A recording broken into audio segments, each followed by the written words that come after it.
to The Hypnotist, the show that gives you inside access to cutting-edge hypnosis with real clients facing genuine issues.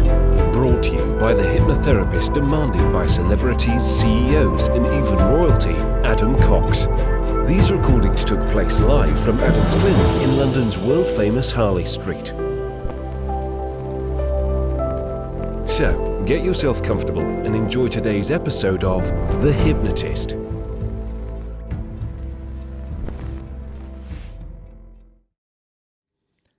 Hi, it's Adam here, and in today's episode of The Hypnotist, I'm going to be doing a bit of a fun and different hypnosis session inspired by the timing as I record this. It's the day before Halloween. So as I came into my studio, I'm seeing some houses dressed with cobwebs and witches and pumpkins outside and that kind of stuff. And I thought there is particularly in countries like the United States, the UK, many other countries in the world, a fascination with, let's say, scary things. And I think the fascination comes from the point of view that if we can have fun with those things that are scary, then somehow we can be empowered and control, our emotions in a more useful way.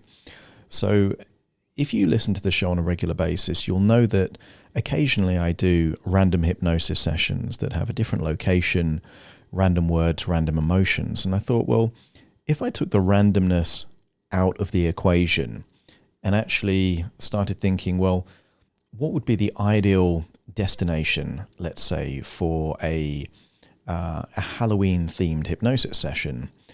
Transylvania seems the obvious place. A beautiful part of the world, but linked to things like Dracula and kind of old castles and things like that. So that's going to be the location. The three nouns that we're going to utilize are not random. I've just chosen them because I feel like they can link into the essence of a Halloween-themed hypnosis session. Monster, nightmare, and mask. So monster, in the literal sense would be something big, bad and dangerous. In the metaphorical sense, a monster is often used to describe anything undesirable or anything that can have unforeseen consequences. And the way I think of a monster, metaphorically speaking, is that if you think of any horror movie, in good horror movies, the monster is implied.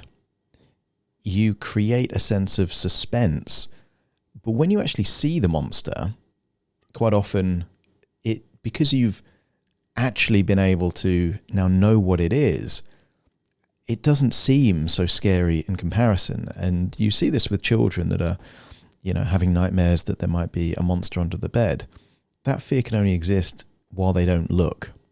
Okay, and there is a paradox there because they don't want to look because they think there's a monster under the bed, but by not looking, the imaginary monster stays under the bed. So we're going to use this noun of monster. Nightmare is another phrase. Quite often people will use the phrase, I'm having a nightmare, this is a nightmare for me, basically meaning a very bad part of their life. It's undesirable in some ways. So we're going to, again, do what people do in Halloween, and this is define these things and then take them and have them work for us rather than against us, make it empowering, make it fun, make it lighthearted. And mask. And mask, in a Halloween sense, is quite often pretending to be someone that you're not. So having let's say a devil's mask or something else. But we all wear masks in different ways. We have different alter egos, different ways of presenting ourselves to the world. So I thought, again, we can kind of play with this concept of a mask in this hypnosis session. And then instead of doing 2 emotions, I thought I would do 3 emotions in this particular session. And these 3 emotions are fear, which is obviously linked to the idea of Halloween, terror, which is an enhanced version of fear, it's an amplification, and torment. And torment, a lot of people feel tormented. And as a hypnotist, I'm very aware of the language and therefore the internal representation of that language. And to feel tormented means that the locus of control is placed outside of the individual. It's something that's happening to them rather than something they're creating in and of themselves. So again, we're going to play with these concepts to create a hypnosis session. And I'll be honest, this is not scripted. I'm using these words to create a hypnosis session in real time, like I do with the randomly generated ones. I've just chosen the themes and I'm going to see where it goes. But I will also be having different music that is a little bit, let's say, darker. So if you're not really into this kind of stuff and you don't really celebrate Halloween, I would say probably don't listen to this hypnosis session. But if you can enjoy Halloween, you like watching horror movies, you have fun with these concepts, this might be an interesting hypnosis session for you. So find a quiet place where you won't be disturbed, relax, and enjoy the session.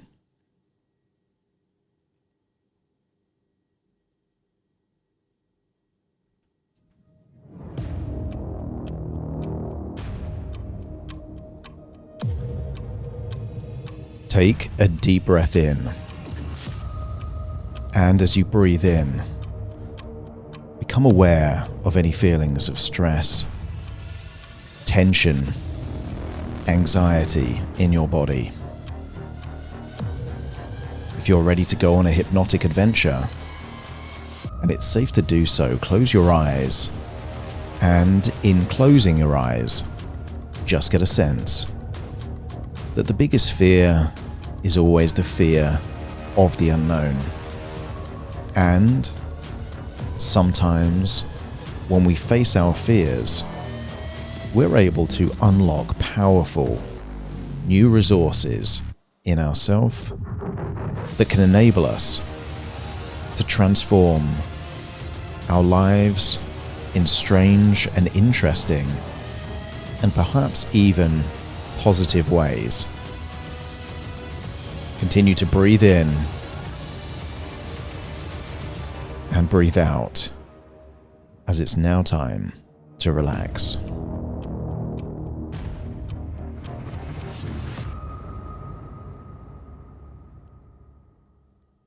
As you breathe in and breathe out, I want you to create as much tension as you can in your body right now.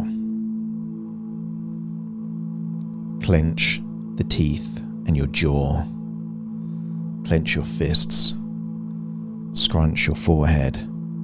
And create as much tension as possible. Flex the muscles in your arms and your legs, creating as much tension as you can. As you breathe in, I want you to breathe in a sense that you're about to release this tension. And then on the outward breath, let go. And as you let go, notice just how much of that tension is being released. Continue to breathe in and breathe out.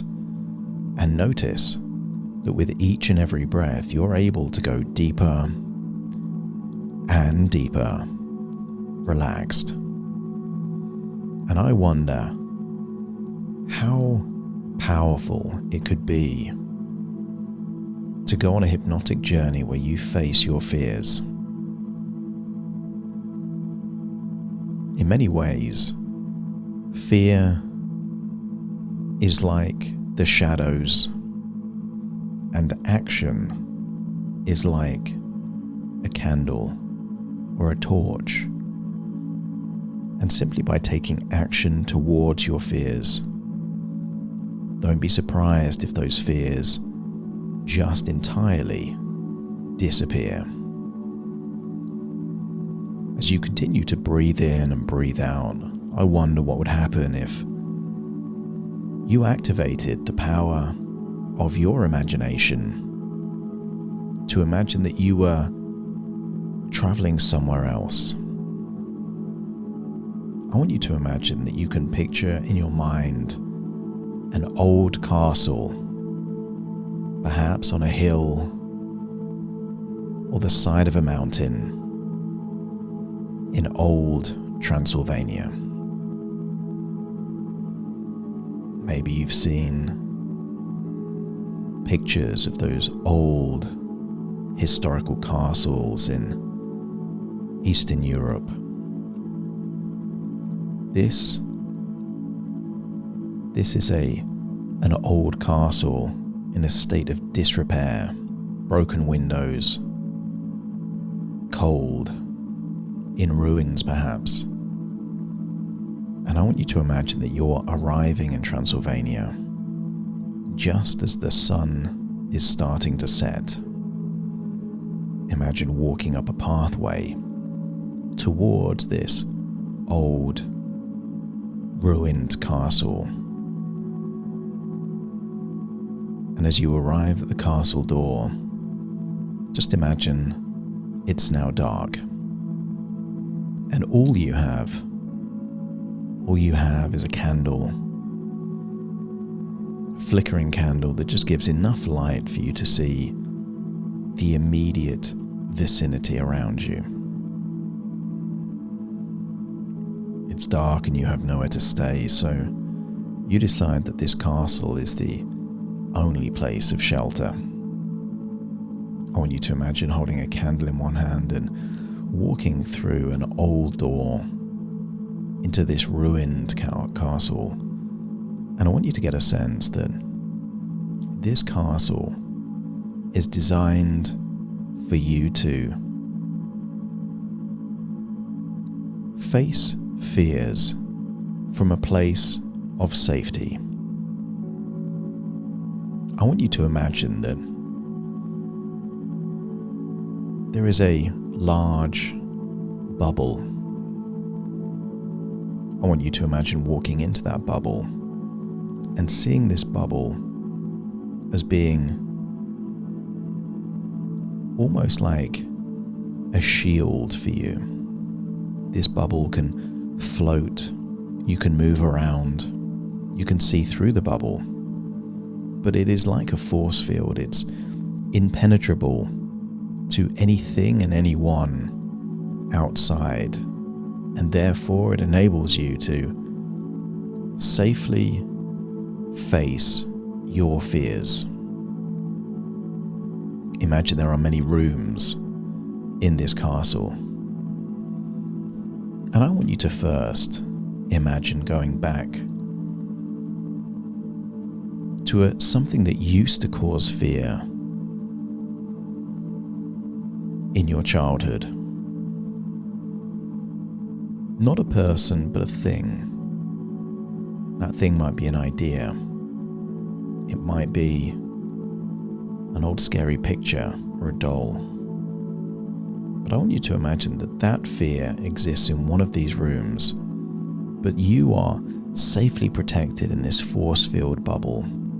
You have a candle in your hand so you can see and emit light from this bubble. Imagine floating into that room and seeing whatever was a source of fear in your childhood. Except this is just in your imagination. There is nothing real here. And we're going to use a process of playfulness to change anything that you feared as a child. And it may be that you don't even fear this thing anymore, but the goal here is to have fun playing with the concept of fear. In this room, in this old castle, you're now seeing something that you used to fear as a child, safely from your bubble, seeing it through the light emitted from the candle. And then I want you to use the power of your creativity, your imagination, to change this source of fear. If this thing you imagined having a scary voice, imagine changing the voice so it becomes squeaky or silly. Perhaps you can imagine If it's a moving thing, that changing the feet for something like roller skates. Perhaps it's an idea and you can just splash colour into this idea. And I want you to use the creative, playful part of your mind to play with the concept of this thing that used to cause fear. Keep changing it. Change the voice, the colours. If it's moving, change the clothes. Make it smaller if you want, the size of a kitten or even smaller. Play around with it until this thing becomes harmless and ridiculous. And in doing so, you're able to reclaim a childhood source of fear and maybe even terror. I want you to get a sense that all fear is designed to protect. And many people try and protect themselves from fear by avoiding the source of fear. But what if that propagates a belief, a myth that this thing truly is to be feared? The human brain struggles to differentiate between a genuine threat and a source of danger to something that is perceived to be a source of danger.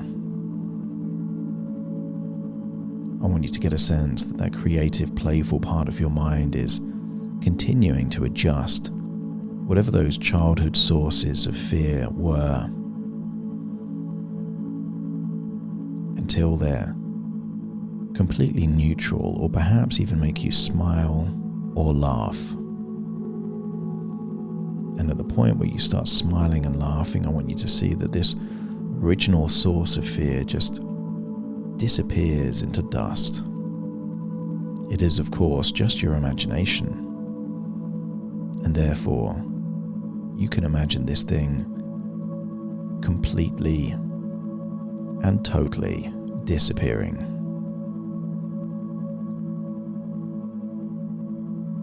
I want you to imagine floating in your bubble to a different room in this castle. And in this room will be a monster. I want you to imagine the most terrifying representation of what a monster will be, knowing that you're safely protected in your bubble. What would that terrifying monster be? How many arms or legs would it need? How big would it need to be? What teeth would it have? What would it look like? And you can draw references from any horror movie, any myths, stories that you were told as a child, characters from movies. It doesn't matter, but I want you to imagine that in this room is the most terrifying monster for you. And notice that you still feel safe in this bubble. You're able to observe it. You can see the monster, but the monster can't see you. You are invisible inside this bubble. You are safe inside this bubble. But you can see the monster.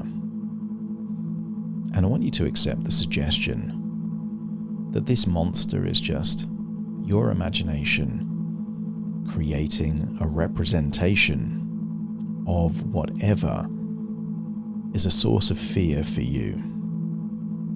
The monster may represent doubts in your own abilities. The monster may represent anxiety about the future.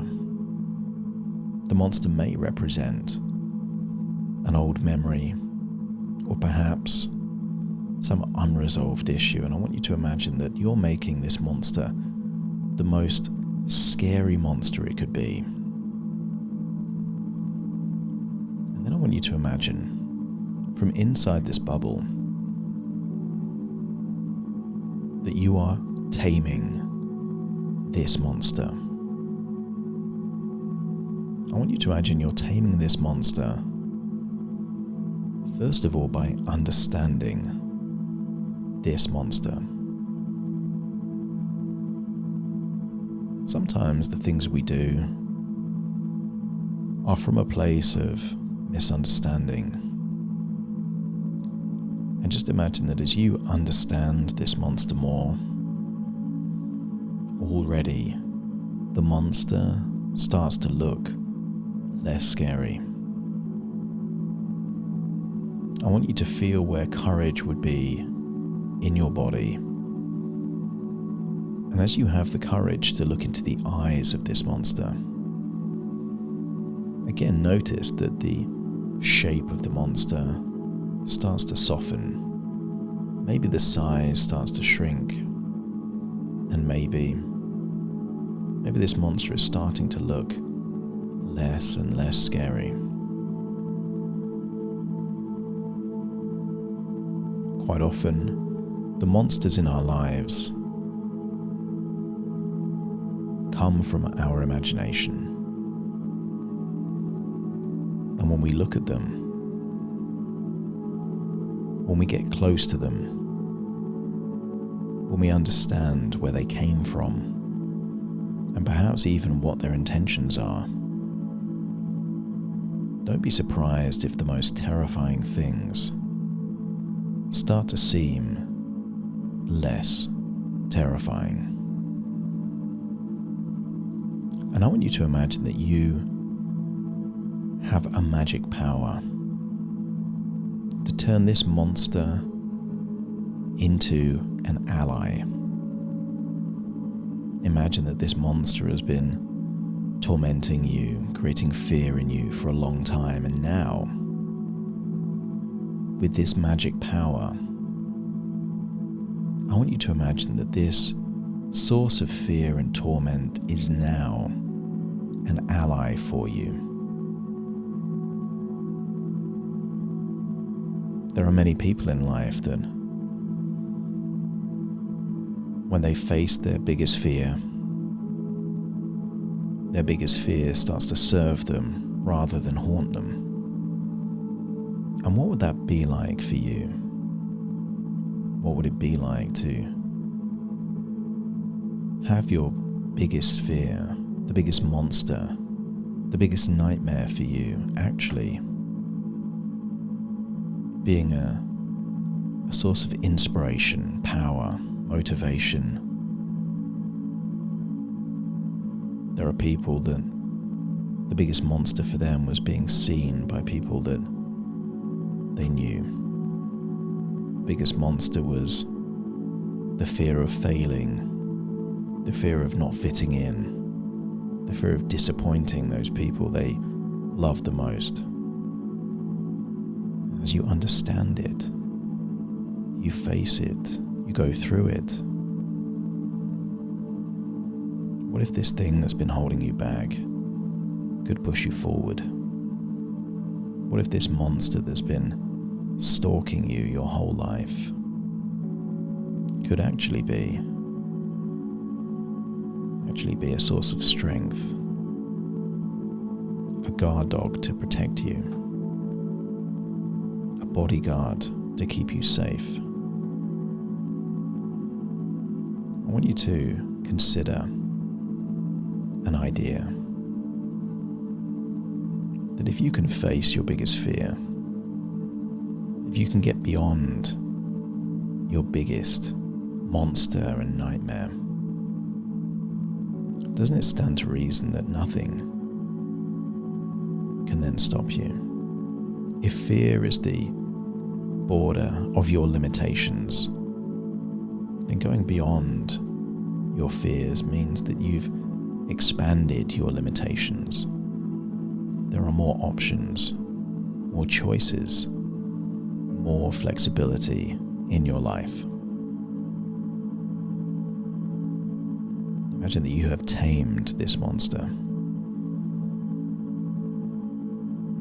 See it sleeping, perhaps in the corner of that room, like a a big old dog. And then we're going to leave this room and enter one final room. And in this room is a table with different masks.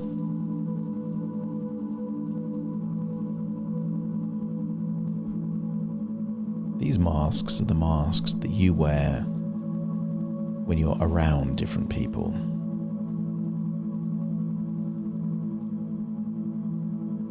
Different people have different ideas about who you are, and perhaps in some places, in some environments, you pretend to be someone you're not. You wear a mask, an alter ego, a projection of you that isn't quite you.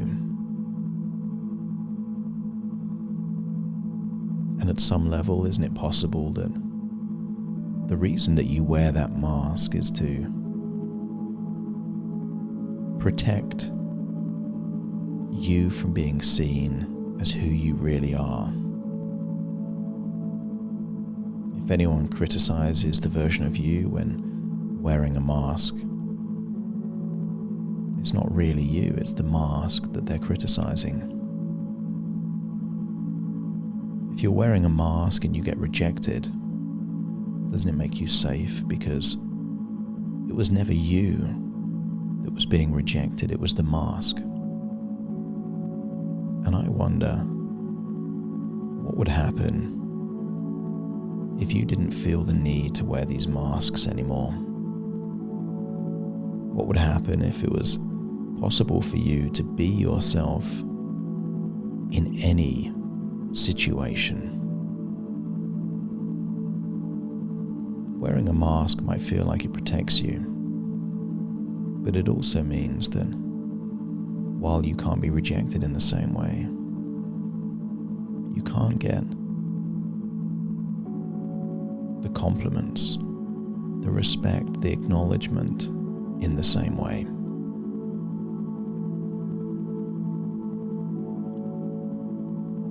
As you put down the mask, I want you to imagine there are people in this room that perhaps have never seen the real you. And I want you to imagine talking to them as the real you.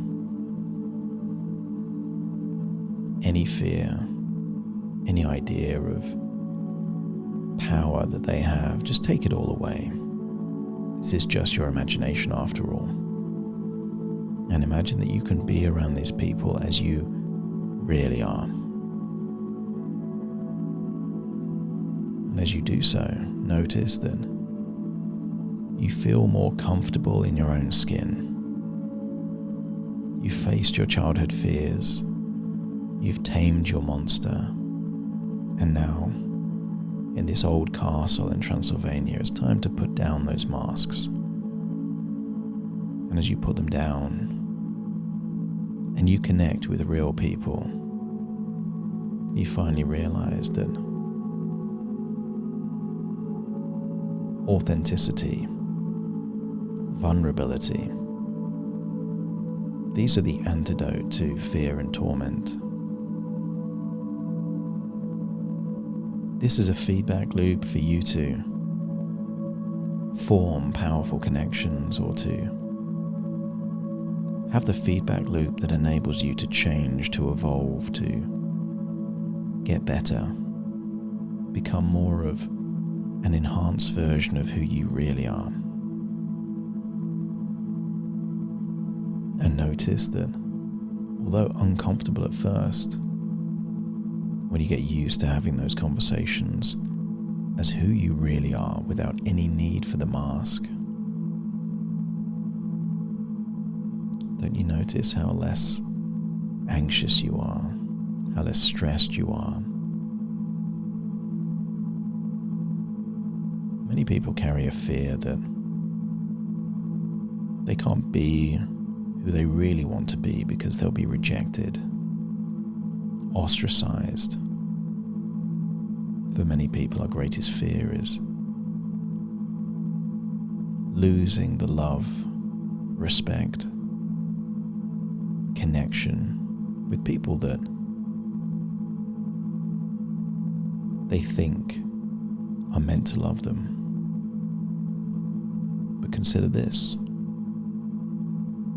Do you really need the love, admiration, or respect of people that wouldn't like you for who you really are anyway?